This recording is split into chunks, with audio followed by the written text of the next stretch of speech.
अस्सलाम वालेकुम। आज हम पढ़ेंगे कि किस तरह डिफरेंट मैकेनिज़म्स नेक्रोसिस या एपोप्टोसिस कॉज करते हैं, उनके स्टिम्युलाई क्या होते हैं और डिफरेंट स्टिमुलस का क्या रिजल्ट होता है, किस मैकेनिज्म के थ्रू होता है। अच्छा, इससे पहले एक बात दिमाग में याद रखनी ज़रूरी नहीं है कि इस्कीमिया हाइपोक्सिया जो है वो सिर्फ नेक्रोसिस कॉज करे, यानी ज़रूरी नहीं है कि एक स्टिम्युलाई का एंड रिजल्ट एक ही होगा।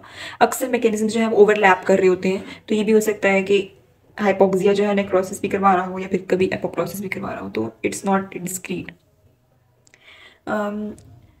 अच्छा, इस्कीमिया और हाइपोक्सिया हम कहते हैं मोस्टली नेक्रोसिस में ही एंड अप होगा। इसका एंड रिजल्ट हमेशा नेक्रोसिस, मोस्टली मोस्टली नेक्रोसिस होता है।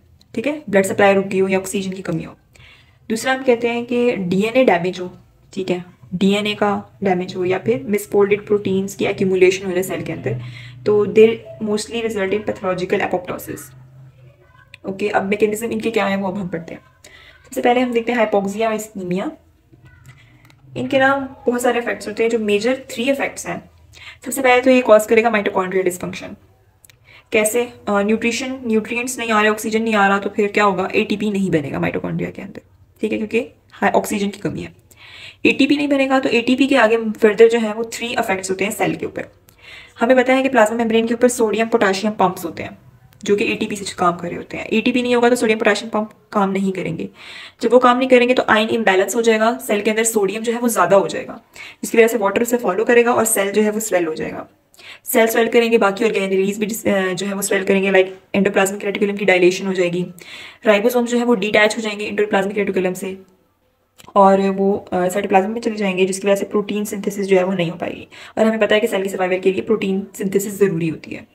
दूसरा हम कहते हैं एनारोबिक ग्लाइकोलिसिस, क्योंकि ऑक्सीजन नहीं है इसीलिए लैक्टिक एसिड एक्यूमुलेट हो जाएगा एनारोबिक की वजह से, और लैक्टिक एसिड है, एसिड ज़्यादा है तो पीएच जो है वो कम हो जाएगी।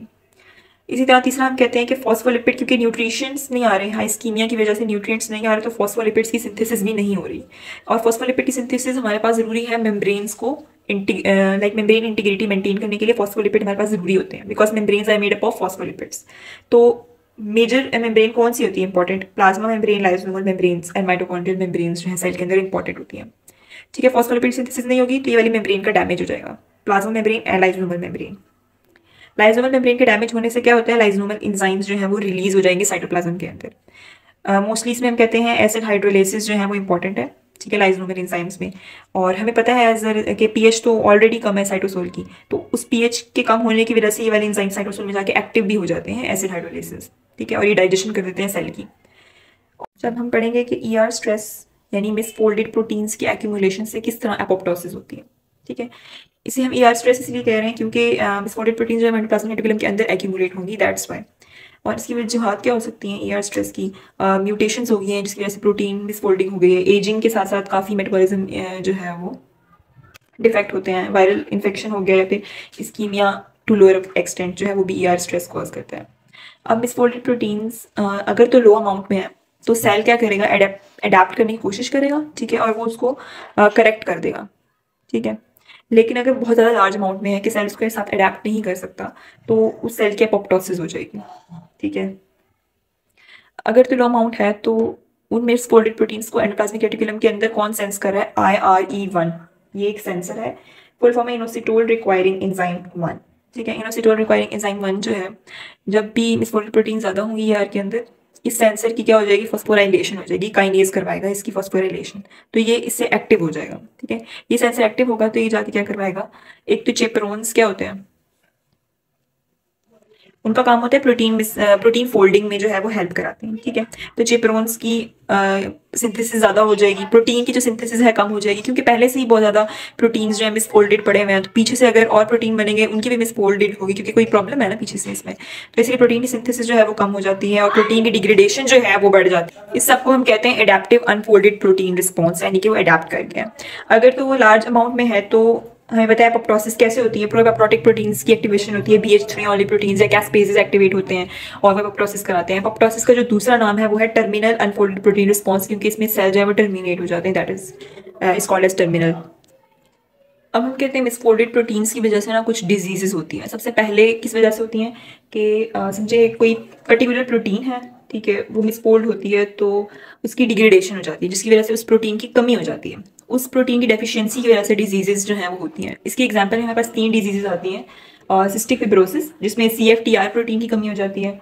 फैमिलियल हाइपरकोलेस्टेरोलीमिया में हम कहते हैं LPL receptors, sorry LDL receptors, they are also proteins, उनकी कमी हो जाएगी। और टायसैक्स डिजीज में हम कहते हैं लाइसोसोमल एंजाइम की कमी हो जाती है, वो भी एक प्रोटीन है। तो उन सब की मिसफोल्डिंग होती है, इसी वजह से उनकी डिग्रेडेशन हो जाती है। Cystic fibrosis, familial hypercholesterolaemia and Tay Sachs disease. Then हम कहते हैं एक और मैकेनिज्म की वजह से, जिसमें एपोप्टोसिस की वजह से, लाइक प्रोटीन की मिसफोल्डिंग हुई और उसी वजह से सेल की डेथ होगी, उसी वजह से डिजीज होगी। इसमें मेरे पास 2 एग्जांपल्स आती हैं। एक है रेटिनाइटिस पिगमेंटोसा। रेटिनाइटिस पिगमेंटोसा में क्या होगा, रोडोप्सिन प्रोटीन की मिसफोल्ड होने की वजह से रॉड सेल्स जो है उनकी एपोप्टोसिस हो जाएगी और रॉड सेल्स की कमी हो जाएगी। दूसरी मेरे पास इसमें एग्जाम्पल आती है क्रिट्सफेल्ड जैकब डिजीज। इस डिजीज में prions are an infectious proteins, ये नर्व सेल के अंदर मिसफोल्ड हो जाती हैं। इनकी वजह से न्यूरॉन सेल डेथ, न्यूरॉन्स की एपोप्टोसिस हो जाती है, तो नर्व सेल्स जो हैं वो कम हो जाते हैं। और आखिरी हम कहते हैं कि जिसमें दोनों हो, लाइक प्रोटीन की भी कमी हो, प्रोटीन की डेफिशिएंसी भी हो और एपोप्टोसिस यानी कि सेल डेथ भी हो। इसमें हमारे पास एग्जांपल है अल्फा-1 एंटीट्रिप्सिन डेफिशिएंसी। ठीक है, अल्फा-1 एंटीट्रिप्सिन में इसमें अल्फा-1 एंटीट्रिप्सिन एक एंजाइम है जो कि लंग्स में प्रिवेंट कर रहा होता है कि इलास्टिक टिश्यू डैमेज ना हो जाए। ठीक है, ये उसको प्रोटेक्ट कर रहा होता है। लेकिन अल्फा-1 एंटीट्रिप्सिन अगर इस प्रोटीन की डेफिशिएंसी हो जाए तो इसका मतलब लंग टिश्यू जो है वो ज़्यादा डिग्रेड होगा। ठीक है, इसका इलास्टिक टिश्यू जो है वो जल्दी डिग्रेड होगा। दूसरा हम कहते हैं यही वाला जो एंजाइम है, ये अल्फा-1 एंटीट्रिप्सिन, ये लिवर में जाके स्टोर होता है। अब चूंकि ये मिसफोल्डेड है तो इसकी वजह से लिवर के सेल्स की एपोप्टोसिस हो जाएगी, तो इसमें एपोप्टोसिस भी हो रही है और एंजाइम की डेफिशिएंसी भी है। DNA डैमेज की वजह से एपोप्टोसिस कैसे होता है। DNA डैमेज कब होगा, कोई रेडिएशन आ गई, रिएक्टिव ऑक्सीजन स्पीशीज जो कि डबल स्ट्रैंड ब्रेक करवाती हैं DNA के अंदर। ठीक है, म्यूटेशंस होगी कोई भी, तो इसमें DNA डैमेज होता है। अब DNA डैमेज होने को कौन सेंस करेगा, इंट्रासेलुलर सेंटिनल प्रोटीन। सेंटिनल वो होती हैं जो हर चीज़ पे नज़र रखती हैं। ठीक है, तो ये कुछ सेंटिनल प्रोटीन्स होती हैं जो कि देख रही हैं कि अगर DNA डैमेज हो गया तो वो एक्टिवेट कर देंगी P53 प्रोटीन्स को। ठीक है, P53 प्रोटीन्स आर वैसे गार्डियन ऑफ द सेल्स। ठीक है, ये सेल को प्रोटेक्ट कर रहे होते हैं। तो जब P53 प्रोटीन्स एक्यूमुलेट होगी सेल के अंदर, वो फौरन ही सेल साइकिल को रुकाएंगी G1 फेज पे, क्योंकि अगर S फेज हो गया तो वो DNA जो डैमेज है ना, वो म्यूटेशन वो डबल हो जाएगी और वो फिर रेप्लिकेट होकर नेक्स्ट सेल में चली जाएगी म्यूटेशन। तो इसीलिए वो फौरन ही सेल साइकिल को अरेस्ट करवाएंगे G1 फेज के ऊपर और फिर उसे रिपेयर करवाने की कोशिश करेगा। अगर तो रिपेयर ना हो सका, यानी डैमेज बहुत ज़्यादा है, तो वो उस सेल की क्या करवा देंगे, apoptosis, mainly by mitochondrial pathway. फिर हम कहते हैं कि कुछ सेल्स होते हैं जिन्हें P53 प्रोटीन जो है वो एब्सेंट होती है या म्यूटेशन होती है उसकी। ठीक है, उन सेल्स में अगर DNA डैमेज हो जाए तो उनकी एपोप्टोसिस नहीं हो पाती और वो सर्वाइव कर जाते हैं। ठीक है, फिर वो रेप्लिकेट होके नेक्स्ट सेल में चले जाते हैं, तो DNA म्यूटेशन होती है उसमें। अब चूंकि वो नेक्स्ट सेल में चली गई है तो अब वो अनकंट्रोलेबल उसकी डिवीजन होना शुरू हो जाएगी और इस तरह कैंसर्स जो है उसमें डेवलप हो जाते हैं। देखना है कि रिएक्टिव ऑक्सीजन स्पीशीज जो है उनके सेल के ऊपर क्या इफेक्ट होते हैं, ये प्रोड्यूस कैसे होती हैं, केमिकल या रेडिएशन इंजरी हो जाए सेल में, हाइपोक्सिया इस्कीमिया हो जाए, या एजिंग के साथ साथ भी रिएक्टिव ऑक्सीजन स्पीशीज जो है वो ज़्यादा होते रहते हैं। ठीक है, अब सेल में इसकी प्रोडक्शन कैसे होती है, हम कहते हैं रिडॉक्स रिएक्शंस जो एनर्जी जनरेशन के दौरान हो रहे होते हैं, उनमें थोड़ा बहुत रिएक्टिव ऑक्सीजन स्पीशीज प्रोड्यूस होते रहते हैं नॉर्मली भी, लेकिन वो कंट्रोल हो जाते हैं। लाइक सेल उन्हें कैटालेज के थ्रू या सुपर ऑक्साइड डिसम्यूटेज के थ्रू जो है वो H2O2 में कन्वर्ट कर देता है। लेकिन अगर वो ज़्यादा हो जाए, फॉर एग्जाम्पल नॉर्मल रिएक्शन में ऑक्सीजन जो है वो हाइड्रोजन या प्रोटॉन के साथ रिएक्ट करके वाटर बना रहा होता है, लेकिन अगर ऑक्सीजन जो है वो लिमिटेड अमाउंट में हो, लाइक हाइपोक्सिया हो जाए, इस्कीमिया हो जाए, या फिर ऑक्सीजन की इनकम्प्लीट जो है वो रिडक्शन हो, तो उससे हम कहते हैं सुपर ऑक्साइड रेडिकल जो है वो प्रोड्यूस होता है। और सुपर ऑक्साइड रेडिकल हमें पता है सुपर ऑक्साइड डिसम्यूटेज जो है वो उसे फिर H2O2 में कन्वर्ट कर देता है। अगर मेटल्स हो लाइक आयरन, इन मेटल्स की प्रेजेंस में भी ये H2O2 हाइड्रोक्सिल रेडिकल बना देता है। ठीक है, हाइड्रोक्सिल रेडिकल्स बना सकता है अगर मेटल्स प्रेजेंट हो। इसी तरह अगर आयोनाइजिंग रेडिएशन से UV लाइट हो, वो वाटर को हाइड्रोक्सिल रेडिकल्स में कन्वर्ट कर सकता है और हाइड्रोजन रेडिकल्स में भी कन्वर्ट कर सकता है। इसी तरह न्यूट्रोफिल्स के अंदर लाइसोसोम्स होते हैं। ठीक है, न्यूट्रोफिल्स का काम क्या होता है, फैगोसाइटोसिस कराना। ठीक है, तो न्यूट्रोफिल्स के लाइसोसोम्स के अंदर भी हम कहते हैं कि ये रेडिकल्स बन रहे होते हैं। ठीक है, क्योंकि उन्होंने माइक्रोब्स को किल करना होता है। ठीक है, इसलिए उनमें भी बीच बीच में रेडिकल्स जो है वो बन रहे होते हैं। इस रिएक्शन को हम क्या कहते हैं, रेस्पिरेटरी बर्स्ट। ठीक है, रेस्पिरेटरी बर्स्ट में क्या होता है कि न्यूट्रोफिल्स जो है वो ऑक्सीजन को कन्वर्ट करेंगे फैगोसाइड ऑक्सीडेज की हेल्प से इनटू सुपर ऑक्साइड रेडिकल, जो कि सुपर ऑक्साइड डिसम्यूटेज एंजाइम। अच्छा, ये सारा प्रोसेस जो है लाइसोसोम्स के अंदर ही हो रहा है। ठीक है, SOD जो है वो उसे कन्वर्ट कर देगा हाइड्रोजन पेरोक्साइड में और क्लोराइड में, हाइड्रोजन पेरोक्साइड में कन्वर्ट कर देगा। हाइड्रोजन पेरोक्साइड जो है वो क्लोराइड के साथ रिएक्ट करके बनाएगा हाइपोक्लोराइड आयंस। ठीक है, हाइपोक्लोराइड आयंस जो है वो माइलोपेरोक्सीडेज एंजाइम बना रहा होता है और फिर ये हाइपोक्लोराइड आयंस जो है ये माइक्रोब्स को किल कर देते हैं। ठीक है, साथ में जो ये रेडिकल्स हैं ये भी हेल्प करते हैं इन किलिंग माइक्रो ऑर्गेनिजम्स। अब हम कहते हैं आरओएस का हमने पढ़ लिया था, प्रोडक्शन कैसे हो रही होती है सेल के अंदर, ठीक है, वो सारे हमने मेथड्स पढ़ लिए थे। फिर हम कहते हैं रिमूवल कैसे होता है, यानी कि ये हमें पता है कि बॉडी में बन तो रहे होते हैं स्मॉल अमाउंट में, ठीक है, न्यूट्रोफिल्स में भी बन रहे होते हैं, हो सकता है न्यूट्रोफिल से बाहर भी निकल जाए, तो इनको बॉडी में कुछ मैकेनिज्म होने चाहिए ना जो इनको रिमूव करे हर वक्त, ठीक है। वो मैकेनिज्म्स, सबसे पहला एंजाइम है कैटालेज, ठीक है, ये होता है पेरोक्सिसोम्स के अंदर। अच्छा, जो मेरे पास सुपर ऑक्साइड है ना, उसको सुपर ऑक्साइड डिसम्यूटेज जो है ना, ये कन्वर्ट करता है H2O to in hydrogen peroxide में। उस हाइड्रोजन पेरोक्साइड को आगे से कैटालेज जो है वो कन्वर्ट कर देगा वाटर और ऑक्सीजन में, ठीक है। वाटर इज हार्मलेस पेरोक्सिसोम्स के अंदर। साइटोसोल के अंदर भी एक एंजाइम होता है, मोस्ट इंपॉर्टेंट ग्लूटाथायोन पेरोक्सीडेज 1, ठीक है। ग्लूटाथायोन पेरोक्सीडेज 1 जो है वो साइटोसोल के अंदर प्रेजेंट होता है, वो हाइड्रोजन पेरोक्साइड को कन्वर्ट करेगा वाटर में, और वो सिर्फ इसको हाइड्रोजन पेरोक्साइड को नहीं करता बल्कि हाइड्रोक्सिल रेडिकल को भी वाटर में कन्वर्ट करता है, ठीक है। तो वो हम कहते हैं 2 तरह के रेडिकल्स को जो है वो कंट्रोल में रख रहा है।